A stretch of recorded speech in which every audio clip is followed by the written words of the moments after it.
Welcome to How I Raised It, the podcast that goes behind the scenes with entrepreneurs who've raised capital. We uncover the tips, tricks, and techniques they use to get investors to write a check. Strap in and turn it up.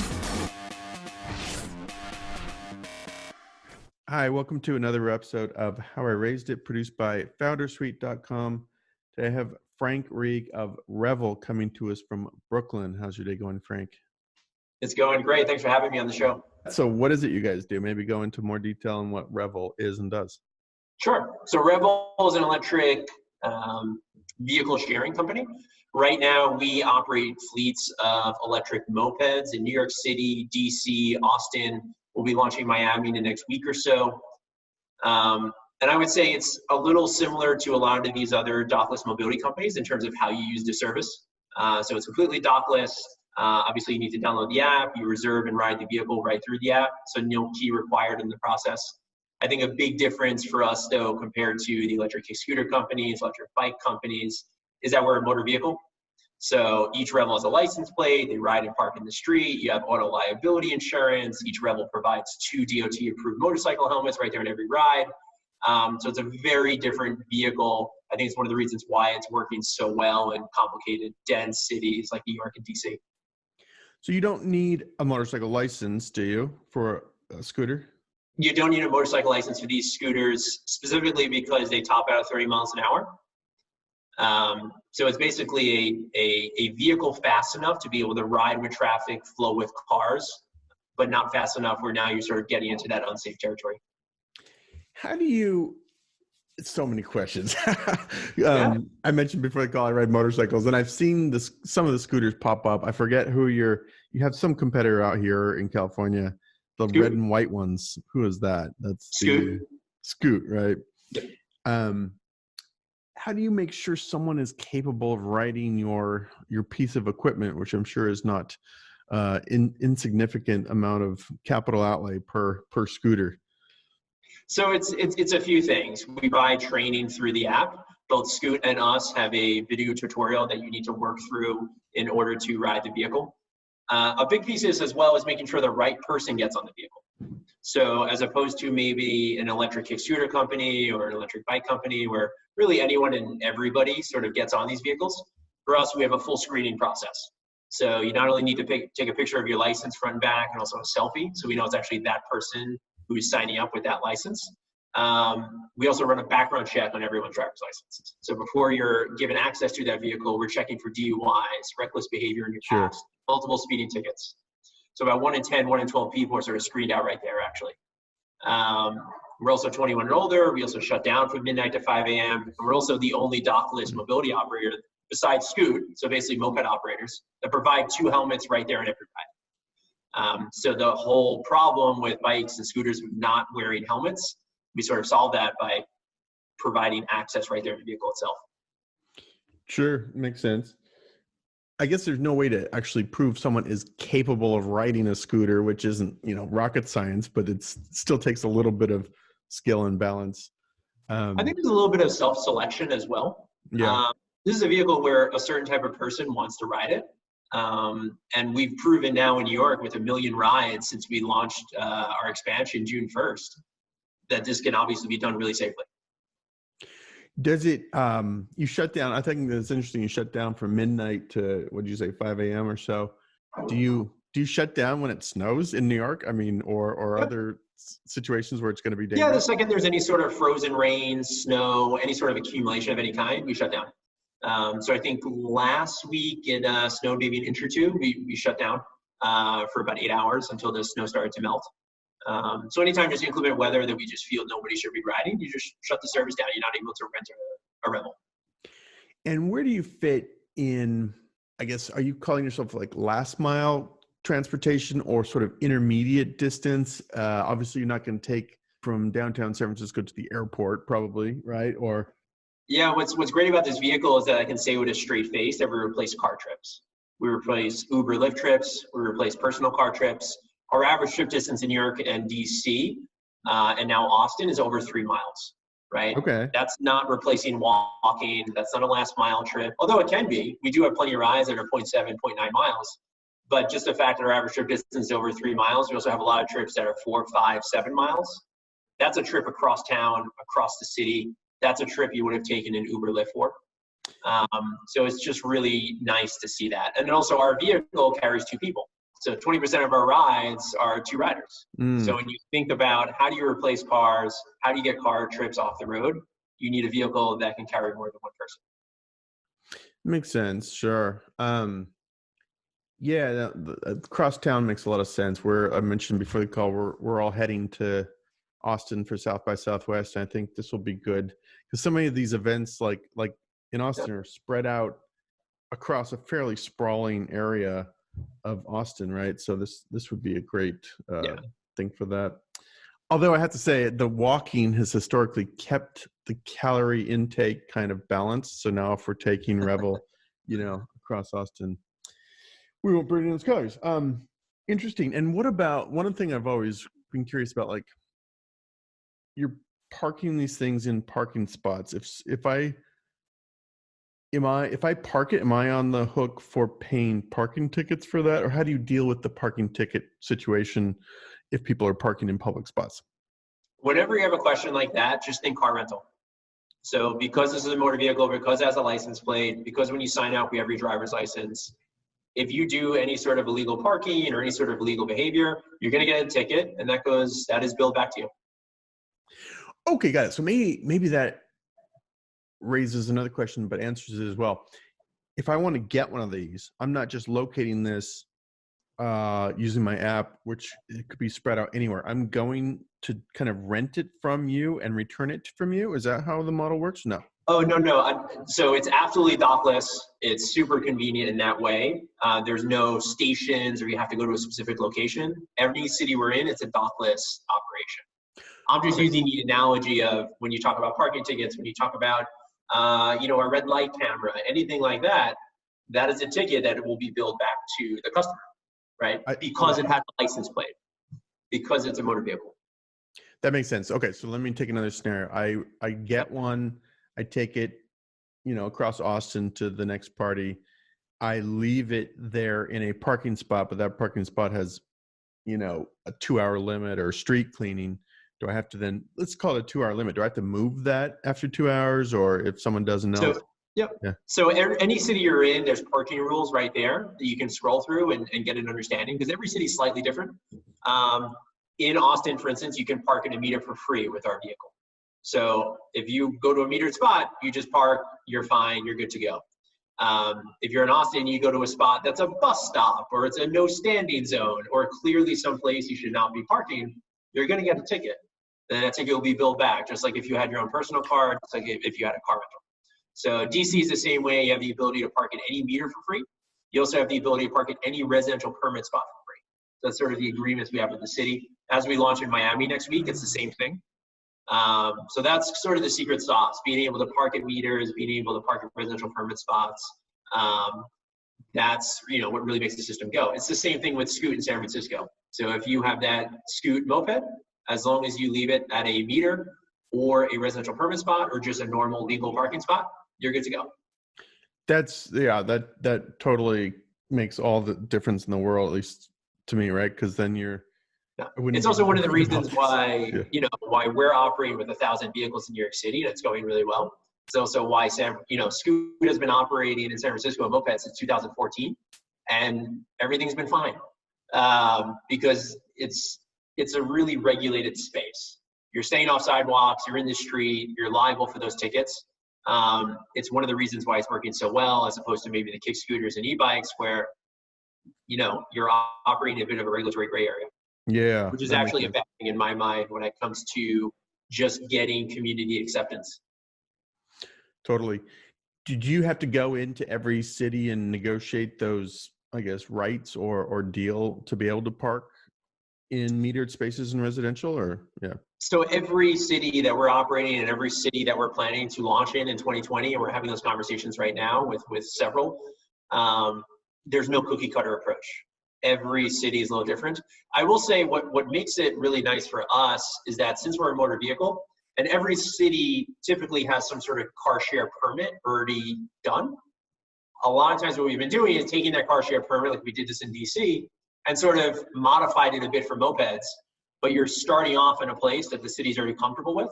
And now you're just modifying a bit for mopeds, but it doesn't take much. So I would say actually car share has done a lot of work for us by sort of putting the groundwork, getting these permits in place, and now we're kind of piggybacking off car share. Yeah. Cool. Does that make sense? Yeah, it does. Awesome. All right. Last question, just because these are like the curiosity questions I can't shake. You know, you hear, I guess it was about a year ago when you heard all the kick scooters or scooters were getting thrown in ditches and all this stuff. Are you seeing any of that issue where your scooters are getting, you know, intentionally driven off the side of a cliff just to see what happens to it? Or, I mean, I guess the person who rented it is probably on the hook for that, right? You don't have the theft and vandalism issue as much, maybe, or what? Well, now with, you know, 2,500 mopeds across the US, 1,000 in Austin, about 500 in DC, 1,000 in New York, theft and vandalism, I'll just say, isn't really an issue. Do we have it occasionally? Yes. Just like car share does, just like a lot of other operators do. But in terms of the, you know, systemic issues that the scooter companies were facing, it's very different. And I think a big part of it is staying off sidewalks, having a license plate. So guess what? If you vandalize that or do anything towards it, it's grand theft larceny. It's a felony. You can go to jail, right? It's a much more serious crime that police take seriously, and people just, I think, intuitively understand. So it's been nice to see. Just vandalism and theft haven't really been issues for us in 3 major markets so far. What is it, a per mile fee or a monthly subscription, or what's the business model? What's it cost? Right now, everything is a la carte. So $1 to unlock, 25 cents a minute. So pretty simple. Yeah, I mean, we try and keep it as simple as possible. Will we change that in 2020? Will we maybe have different pricing per market? Probably, potentially. But that's all conversations as we go. Sure. So it's per minute. Okay. It's interesting. And then what's the backstory? How'd you come up with this, and what were you doing before launching Revel? Yeah, I mean, the backstory here is go back to December 2017, so about 2 years ago. I was visiting some family in Buenos Aires, Argentina, and that's the summer down there during Christmas, and they're just mopeds everywhere. Everyone's on a Vespa, everyone's on some sort of moped, and I don't know what happened. Some sort of light bulb moment went off in my head of why is this, you know, why aren't people using this vehicle in US cities? It's clearly everyone's using it here. Buenos Aires, it looks a lot like Brooklyn and Queens. It feels like Brooklyn and Queens, has that same density and sort of feel to it, just everyone's speaking Spanish, obviously. But then when I got back to New York, I couldn't shake this feeling of why is everyone driving around in major cities with SUVs? You can't park, it's congestion constantly. It's expensive. So from there, I just started doing some research, saw what was happening in Europe. A lot of these shared moped operations were starting in Europe in 2016, 2017. And in my head, it was just kind of, okay, if I don't do it, someone else will. So let's do it. And that was January 2018. By February, I was able to get my co-founder on board. You know, I was ending up quitting my job by early April after putting together an investor deck. It was a quick ramp up. Sort of went from idea in January 2018, got my co-founder on board by February, started raising money by April, and we launched a small pilot in July 2018.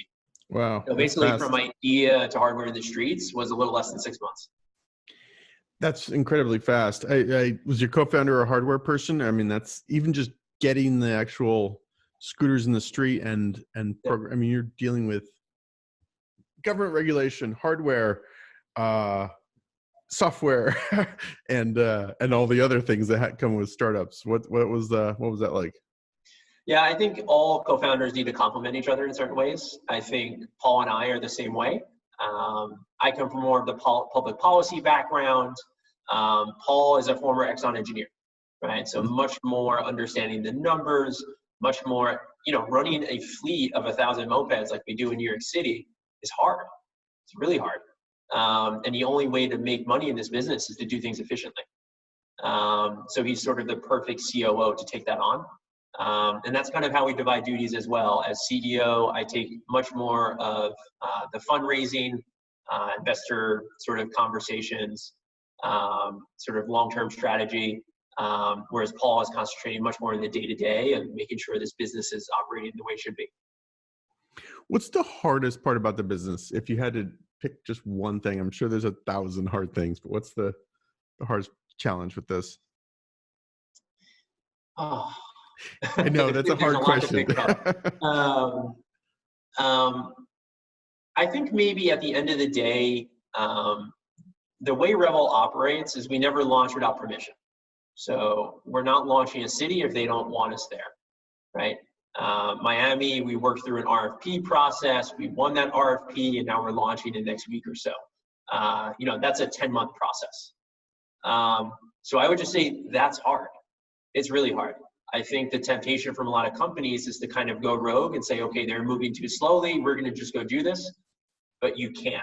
That is not, in my mind, sustainable business. You have to make sure you're seeing the bigger picture and working with governments, working with communities, working with regulators to enter a market, and you're a partner. But it's really hard to do. Yeah, I can imagine.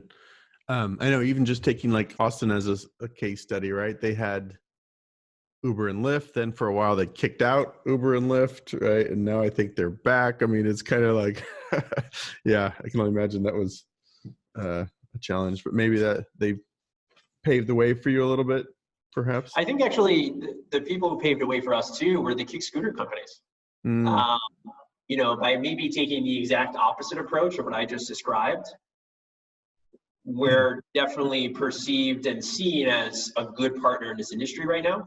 And that's a reputation we absolutely have to maintain and uphold above anything else. So actually, I think the kick scooter companies almost did me a favor. Yeah. Interesting. All right. So let's talk about raising money. You kind of hatched this idea January 2018, and by July you already had a pilot in them. But talk about kind of fundraising. How many rounds have you guys raised? And tell us the story a little bit. Yeah. So we've raised 3 rounds of capital to date since I had the idea in January 2018. Just for everyone, listening to this, I had 0 experience in fundraising. So did my co-founder. Mm-hmm. We weren't from the financial sector. Him or myself, we had never done a startup before this. So I'll be honest, we went into it a little blind. We just sort of, every move we've done since we decided to do this back in January, February 2018 was just by gut and what we thought was the right thing to do. And at that point, okay, after you explore the market, you decide, okay, we're doing this. Now it's March 2018. How do you scrap together money to do this? Yeah. And at that point, we were looking to raise about $700,000. In our mind, that was sort of the minimum amount needed to buy the mopeds, get this set up, hire a small team, and do it. We said, okay. So Paul and I first, we put in $40,000. We said, okay, that's what each of us can afford in our own bank accounts. We also need to reserve some money to pay rent and survive because we're not taking a salary for a while. So we each put in $40,000. At that point, then we went to our families. Neither of us come from what I would call money, but we got a whole host of friends and family convinced and behind us. 57 to be exact, actually, between the two of us. It was a 57, lot of 57 family members or $57,000. No, 57 different investors in our angel round. Okay. And we ended up raising about $1 million before we launched. It was a lot of $10,000 and $20,000 checks. So people I grew up with, friends from college. And then you start to get networked within the New York City investor scene. And this would be advice to anyone starting a startup is, what was my network? I didn't have a network. Either did Paul. So what we ended up doing was we ended up sending LinkedIn messages to anyone in bike share and car share and scooter share, and just met for coffee. And ended up putting together a small advisory board. And that was really crucial for us, getting some people in the industry together as their advisory board by, let's call it, late March, to help us make introductions. Introductions to angel investors here and there who helped them in their prior past. So it was basically 57 different investors, a lot of friends and family, and then several, I would just call New York City angel investors that maybe had the largest checks, 20, 50, 70,000. And that's how we got the angel round together. And we ended up launching in July. Let me pick apart that tactic a little bit. Like Sure. you're reaching out to, like you said, going through LinkedIn, finding people who are involved in bike share, car share, or previous investors in deals in that space, or what? Like kind of It was, identifying those initial dominoes to fall, I guess. yeah, it was a little bit of both. Mhm. I would say mostly people involved in the space though. So like one of the people on our advisory board is one of the founders of City Bike, right? So he then made introductions to 4 or 5 folks who were original angel investors to City Bike back in like 2012, Mm. right? People that clearly have an interest in transportation, or else why would you make an investment into a company like that? And we got a few of them on board to invest in us. But again, that would have never happened unless I reached out to that person through LinkedIn, got them excited about the company, got them on our advisory board, and they made some introductions. Did you have anything at that point, or mostly pitch and concept? I mean, you didn't have a pilot going, right? So it's mostly conceptual, like, hey, here's my vision, or what? We had a really bad PowerPoint. That's what we Okay. had. At that point, you were just selling yourself. You were trying to get people to believe in you that we're going to figure it out. Yeah. One way or another, we're going to figure it out, and we're the 2 people that are going to do that. That's all you have. At that point, then we rolled out the pilot in July. By all metrics, it was super successful, from demand to our safety record. That led to a seed round of $4 million in November 2018. But it was not easy to fundraise. Oh my God. My co-founder and I, now that we raised a large Series A few months ago, we talk about how much easier a Series A is than actually the seed round. That's interesting. You often hear the opposite, that, seed round is pretty easy because a lot of it's conceptual. Series A is when, rubber meets the road and you've got it. So anyway, talk about the seed round a little bit. What was so difficult about it? And you had a pilot. So was the challenge in just overcoming skepticism about the overall market, or what? It's also semantics a little. Some people maybe call an angel round a seed round. And I would say our angel round was easier than our seed round. But when it comes to the seed rounds, you have to realize we were raising at a time where you had companies like Bird and Lime raising $300 million rounds or whatever it was. And any investor we went to, and anything that wasn't a kick scooter in the summer of 2018, they kind of looked at you like you had 2 heads. Like, what do you mean? There's a world of transportation that's not a kick scooter? Uh-huh. That was sort of the feedback we were getting from everybody. So it was just a really tough environment. And we met with over 100 VCs in the summer of 2018. And if you had some to that too, it was a lot. I don't think there's a venture capital firm in New York, that sort of Series A and before, that myself or my co-founder did not meet with. We met with everybody. The other thing too is it still is, it's a hot market, right? Especially at that time with Bird and Lime raising. So in our particular instance, and everyone's going to have a different experience, it was easy to get the meetings. Because whether they were going to invest or not, and anyone who's listening that's a founder that's starting to raise money now, there are going to be VCs that take a meeting just to kind of suck you for information. Sure. That's going to happen. It happened to me many times. VCs literally asking me, wait, so what's the difference between e-bikes and e-mopeds? So clearly they had no idea what was going on. They were just kind of learning about the transportation space and using me as sort of a vessel to do that. It happened many times. I think that's interesting. Let's touch on that just for a quick second.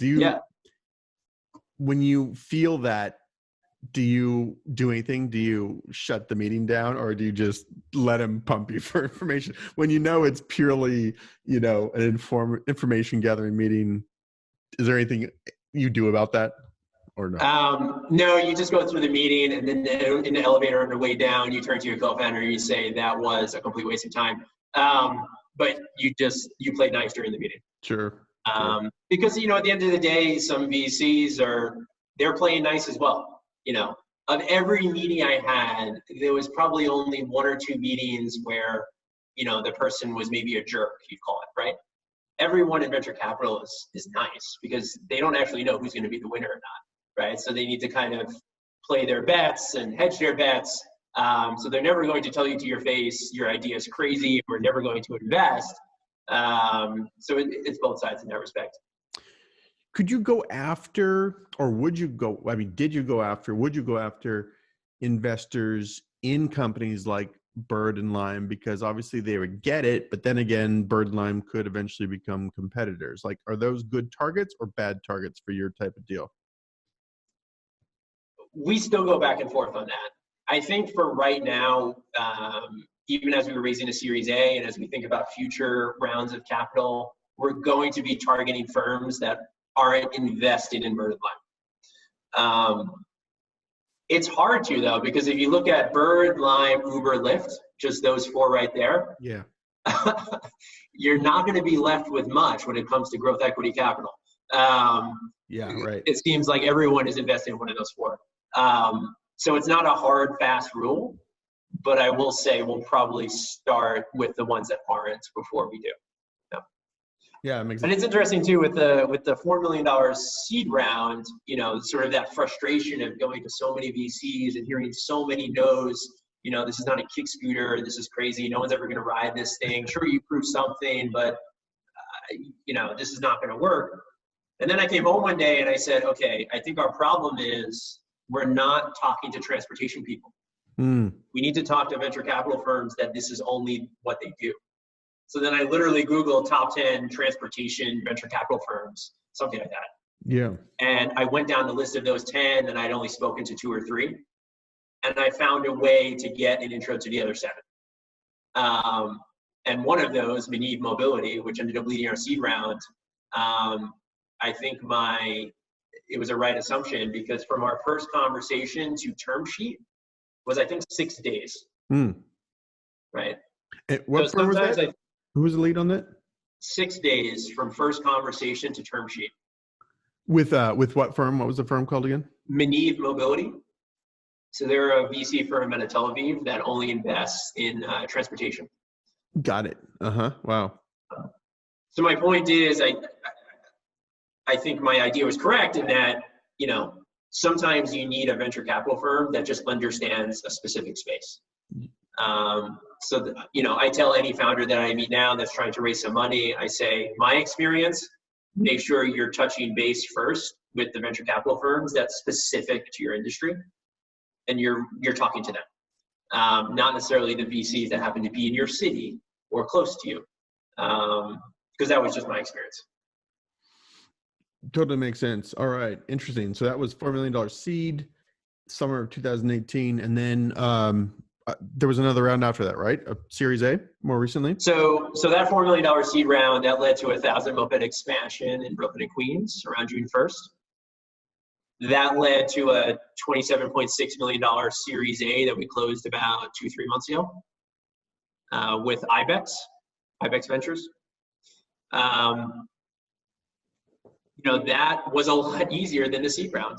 It was incredibly, you know, I wouldn't say it was incredibly easy, but it's just a lot easier when after 1,000 moped expansion in New York with the data that we had from that, let's just say we showed product market fit. And if you can show a product market fit in a real way, the Series A, in my mind, is going to happen very quickly like it did for us.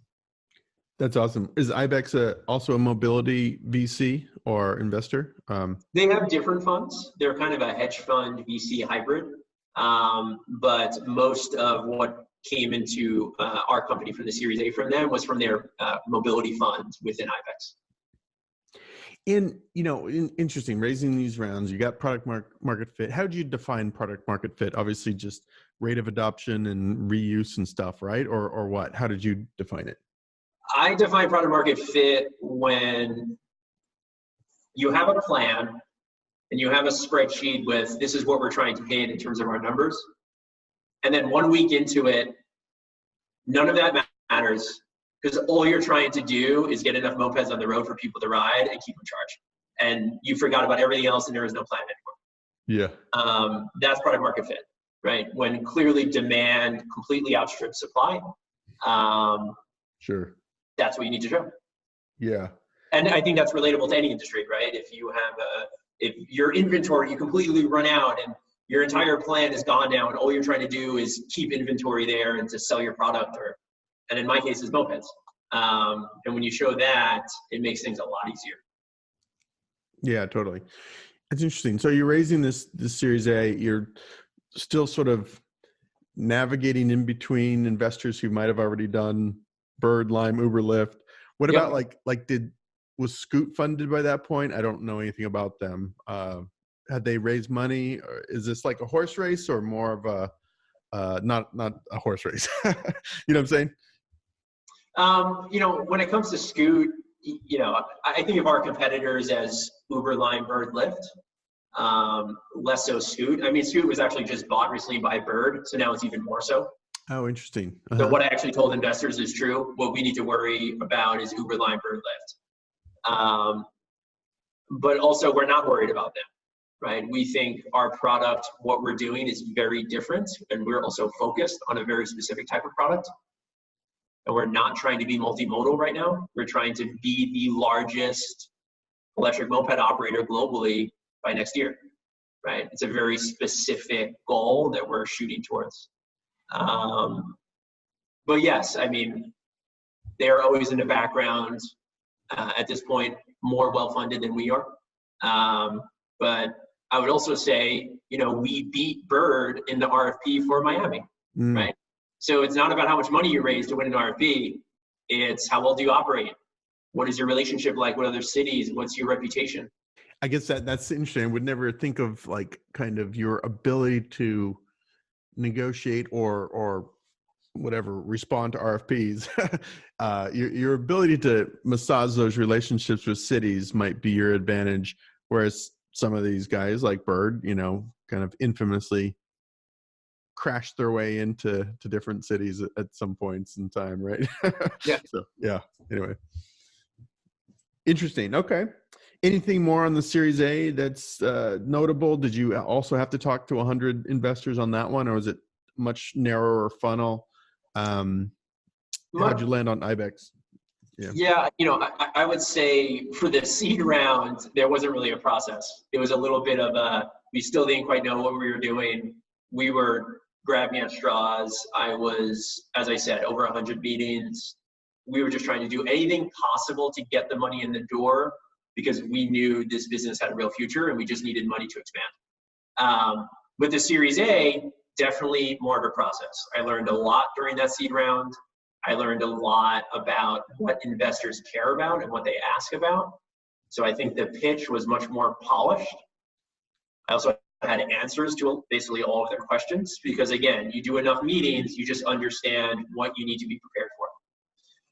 And then it's a lot easier when you have the numbers in terms of just the product and demand to back everything up. So in terms of the Series A, it was a pretty quick process. We sort of made a list of, okay, these are all the top Series A firms that we would want involved. Yeah. Let's, through our network, through our seed investors, through just other people I met, let's figure out how we get introductions to these firms. And let's kind of march forward like that. But let's send them all the PowerPoints on the same day. And it was a pretty well-regulated process, I would say. Oh, that's interesting. So you kind of did a very coordinated attack, so to speak, of as coordinated as you can be. At the same time, there's always things happening and firms kind of coming out of nowhere. And but we tried to kind of start everybody off at the same time and say, okay, we're raising a Series A. Here's the deck. Let's have a conversation this week. If you're serious after that, let's take the next step. When you're doing that, because I think that's interesting, when you're kind of more or less sending them all the deck on the same time, telling them what you're up to, did you also have a very finite timeline of how meetings were going to happen and, deadlines for them to kind of be reactive to you? Because that's always a challenge, right? A lot of funding rounds sort of drag out or stall out, or it sounds like maybe you had a little more structure to it. Did you? What helped in our case was, well, and this is, I heard this from somebody and I could not agree more. There is a very big difference in fundraising between one term sheet and 0 term sheets. Sure. Mm-hmm. And what ended up happening was very similar to the seed round. Ibex, I had a call with their president over there at Ibex, Brian, who sits on our board now. That was a connection from Maniv Mobility. So a great example of just existing investors helping you grow the business and making those connections. I had one phone call. I'll always remember that phone call. It was a phone call outside another VC's office in Menlo Park that I was late for, and I'm trying to finish up this phone call before I walk into that meeting. After that phone call, we had another phone call, and then a meeting where you happened to be in New York about 2 days later, and I had a term sheet within a week. So again, I think the two investors for us, the investor for our seed round and now the investor for our Series A, from first conversation to term sheet was less than a week. And I think that also, maybe I'm spoiled in that way, I don't know. But it also makes me think about all the other investors that sort of strung me along during, let's say, the seed round. Conversation after conversation, more data, more sharing of stuff, and stretch on 2.5 months. Whereas the two investors that led our rounds were less than a week from first meeting. So I'm not sure what that tells you, but I would just put that out there to other founders that are listening. If there are VCs sort of pulling your leg for 2 months, it's probably not going to happen. Yeah, I think it's good. I think, and it's beautiful when you find the ones that, I mean, a lot of times, at least, especially from doing this show, I kind of hear this pattern of like, we met VC XYZ who was looking for a deal in this space, right? I mean, they kind of, it's square peg found the round hole, right? I mean, and it goes fast when that happens, but you still have to kind of talk to 100 VCs to find that one round hole. Strange metaphor. That was actually exactly what Maniv told us after they made the investment, is that we were literally looking for what we'll call the middle mile investment. We weren't quite sure about last mile. There seemed to be so much capital going into last mile, these bikes and scooters. And we were looking for something, what is that 2 to 5 mile trip distance vehicle? What is that middle mile?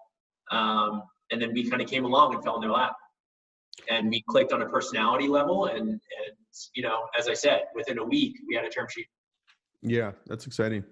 When you got that term sheet, especially maybe, I guess during the Series A, but also maybe during the seed, once you got that first one, did you, use that to really hold the feet over the fire of the other investors you were talking about? Did you play any, not games, but did you have any techniques to really get others to move quick once you got the first one?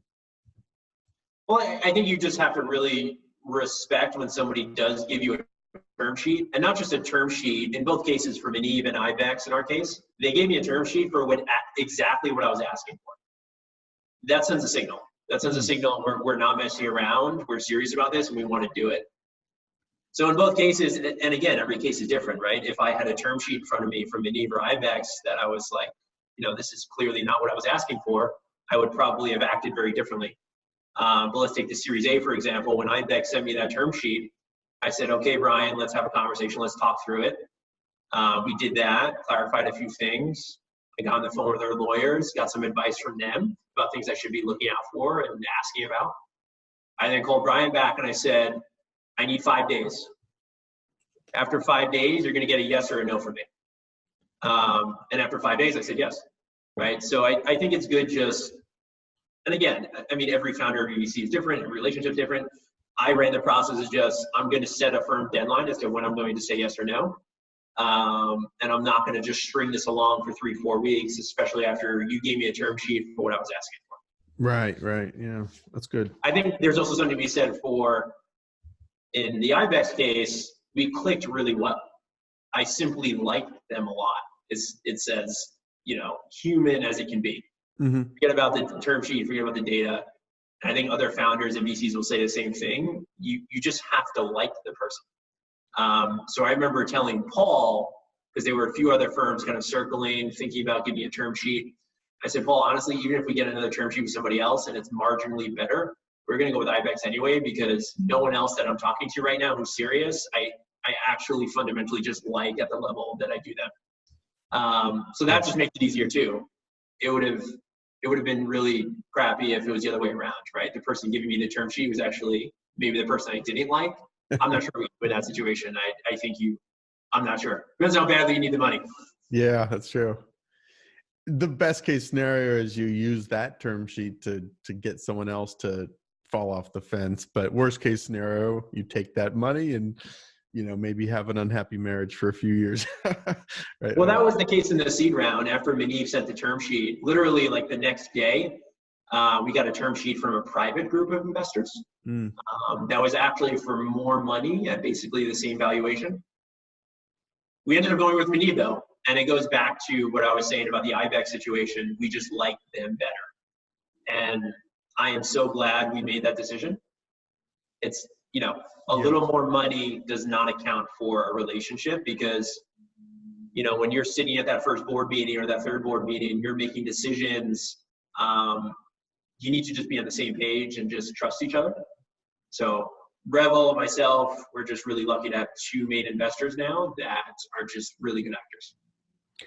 Cool. All right. Well, I won't keep you too much. You've got thousands of mopeds to get out there and fill butts in seats, right? So I'll let you go. But any if you could go back in time and give yourself, one or two pieces of advice, if you were doing this all over again, what would that be? Or any other just tips we haven't covered here? Fundraising is really hard. If anyone's listening to your show, I hope I didn't make it seem like this was a piece of cake. Anybody can raise, seed round, Series A. It's really hard, and there's a little bit of luck involved. I'll just say, in terms of a piece of advice, every now and then just step back and make sure you're laughing about how ridiculous the whole thing is. Sure. And you're talking to your co-founder and you're having a good time. Just try and do that, because it's all you got. You got to have a sense of humor through this whole process. Yeah, I totally agree with you. I like that. I often tell founders, like, you kind of have to treat it like a game. Yeah, it's serious business. It's your startup. It's your baby. It's real money, but you still have to kind of treat it like a game and play it like a game, or you'll go crazy. So, yeah, good. Awesome. Well, if people want to learn more, it's gorevel.com. That's GOREVEL.com, correct? Correct. Yep. And New York, Austin, DC. Launching Miami shortly.